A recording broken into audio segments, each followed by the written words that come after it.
United 3 points clear of Liverpool. Of course, the two sides will meet at Anfield on Sundays. Both managers speaking in the build-up to this one. Ole Gunnar Solskjaer had this to say about his team's chances of winning Sunday. If you look at the last few seasons, it would be an upset. It would be a shock. We're looking forward to the game, and hopefully we can cause that upset. Craig, what do you say? Would it be a shock if, as the Manchester United manager suggests, the league leaders won on Sunday?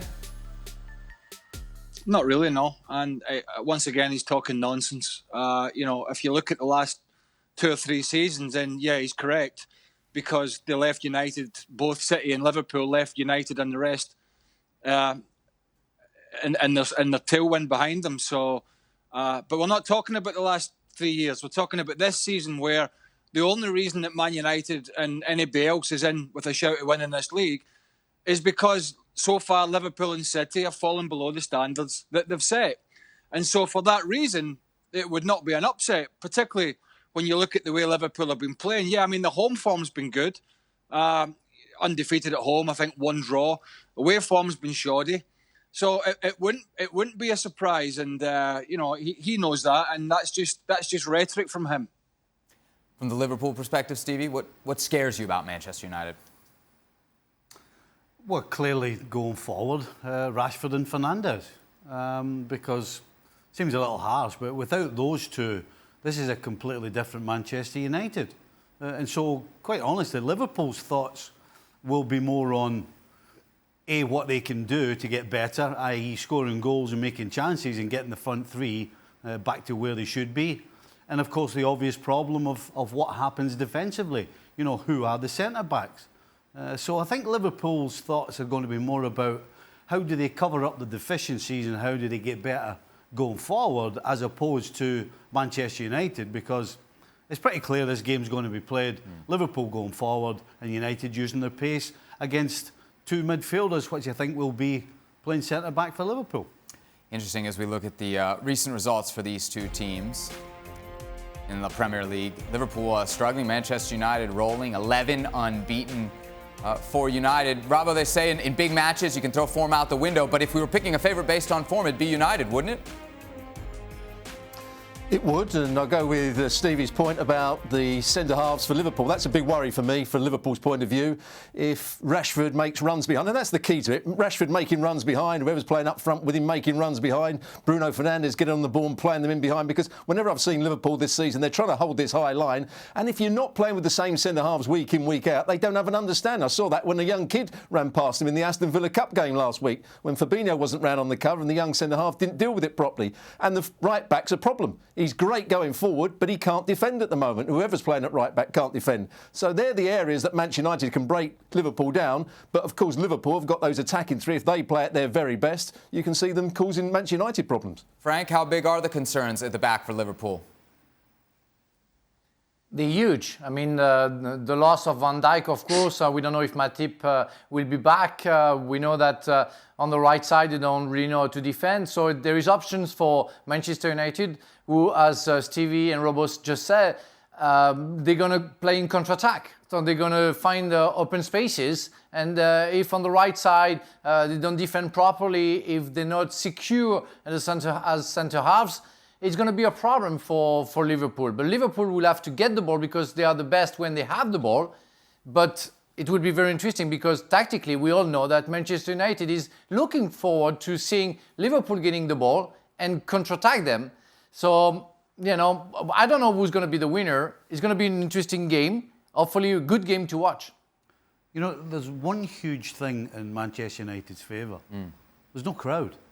Listen, Manchester United, over the last decade, as much as I can remember, have pretty much bottled it every time they've gone to Anfield.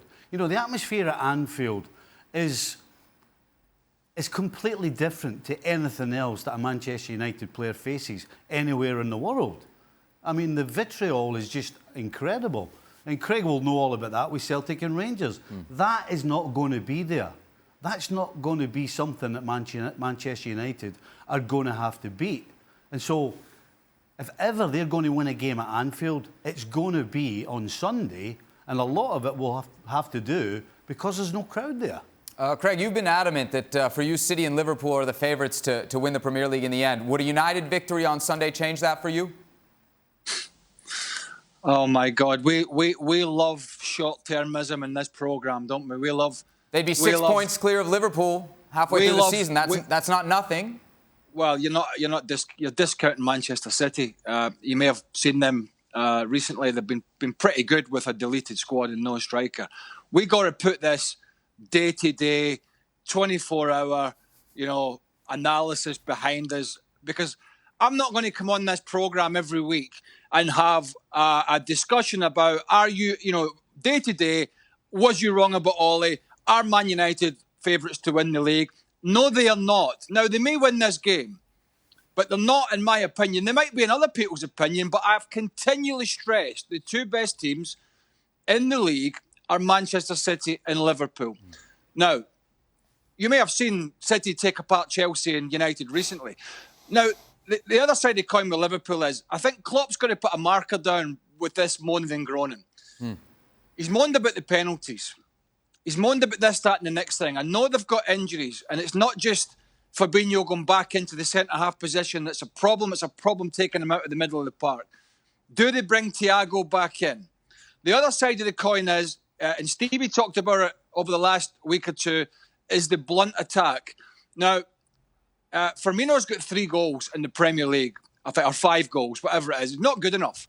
Now, I know he's got other facets to his game, but he needs to roll his sleeves up. And on top of that, if you look at the midfield, that's another issue for them, because when your strikers are not performing, you've got to get goals from the middle of the park. And I know Thiago's had his injuries. I know Henderson's a defensive midfield. I think he's got 1. You've got Gini Wijnaldum with 1.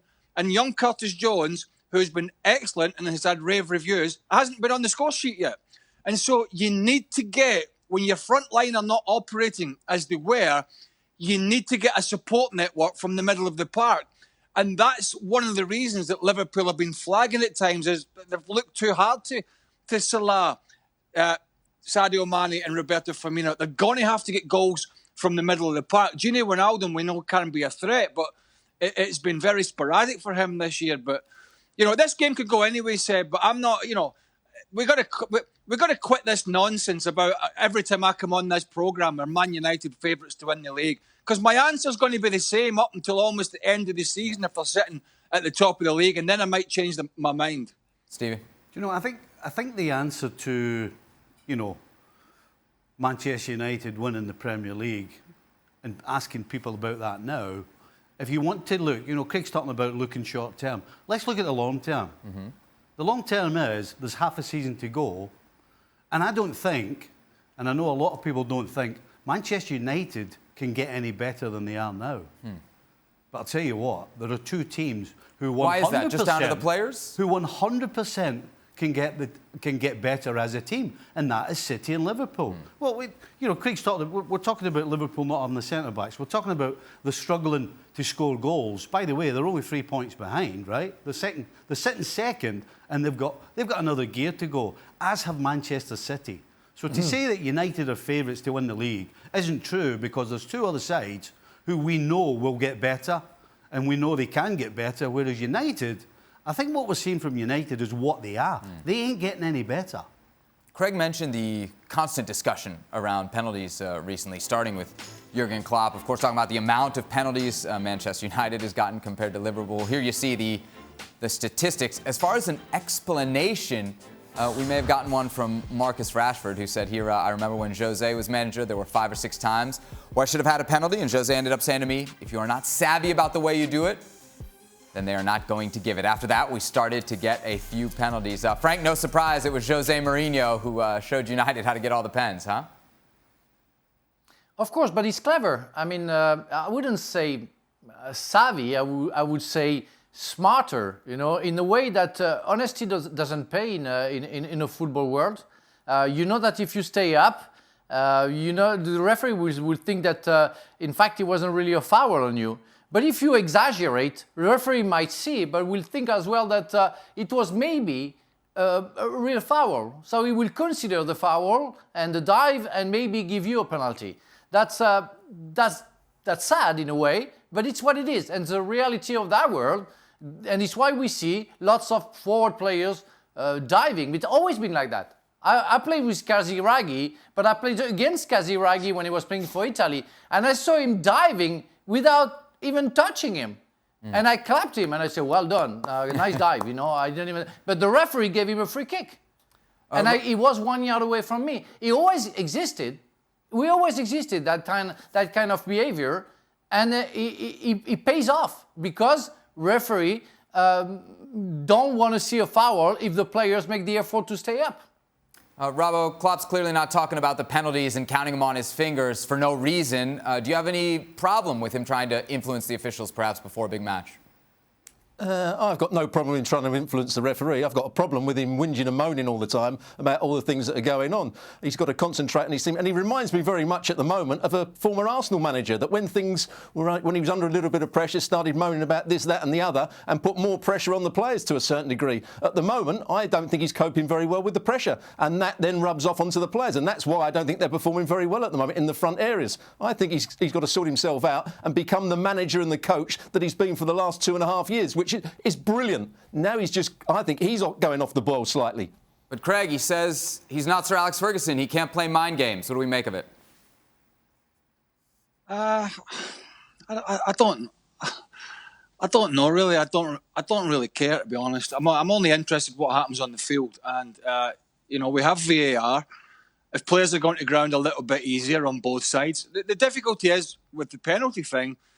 Is that if players are going to ground a little bit easier and it goes to VAR, then if there's any kind of contact at all, if the referee's given a penalty, they probably won't reverse it because they'll go down this nonsensical, clear and obvious route.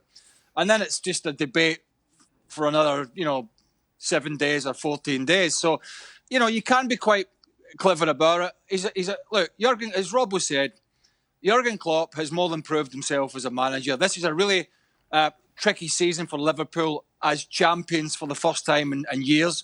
They have Man City, who are getting stronger and stronger and who've coped with a COVID problem at the club, self-inflicted some of it, and without a major striker. They've coped with a United side who have got better.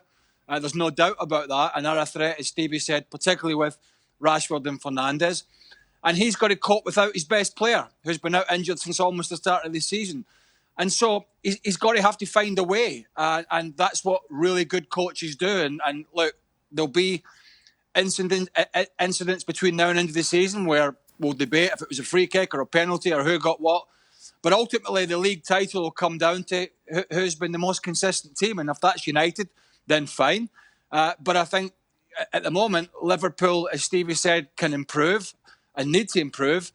And City look as if they've got a real head of steam going. So it is. Listen, it swings two ways here. If Liverpool give them a going over at the weekend, and they've already had a going over this season by City, they've had a going over by Tottenham. They haven't beaten any of the real big boys this season in the Premier League. And so they've got to put a marker down in some sense. They've gone away and whipped the backsides of most of the other teams in the Premier League, but they haven't beat anybody in the league, I don't believe, in and around them. So there's some pressure on Man United as well to show that they are the real deal. Well, thank you very much for watching ESPN on YouTube. For more sports highlights and analysis, be sure to download the ESPN app. And for live streaming, premium content, and let's not forget as well, ESPN FC 7 days a week. Subscribe to ESPN+.